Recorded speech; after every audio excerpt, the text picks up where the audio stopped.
acetaminophen, commonly known as Tylenol, during pregnancy can be associated with a very increased risk of autism.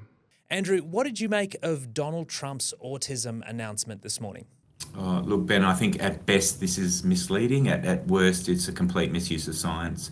Look, the link between paracetamol and autism has been studied for over a decade now, and there are absolutely some findings that show that if you take paracetamol during pregnancy, there is a small, weak association to an increased chance of the child of that pregnancy being diagnosed with autism.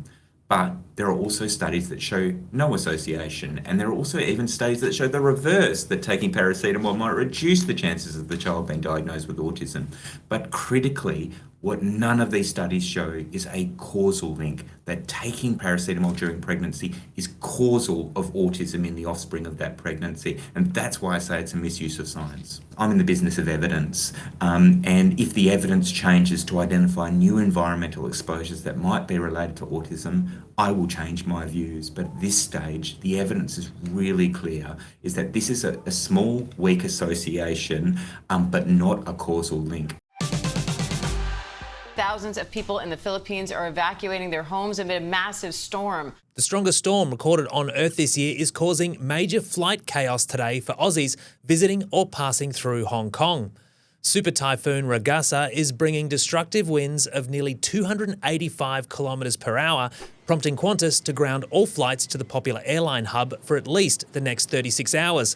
Locally known as Typhoon Nando, the storm is expected to sweep south of Hong Kong and Macau after smashing the Philippines, where more than 10,000 residents were forced to evacuate.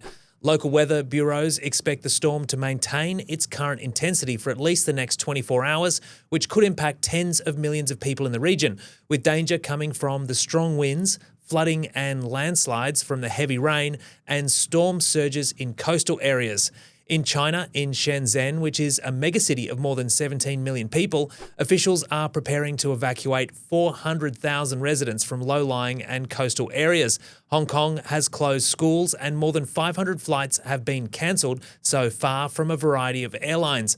The frequency and increased intensity of typhoons in the region has been linked to hotter ocean temperatures, which is a product of human-made global warming.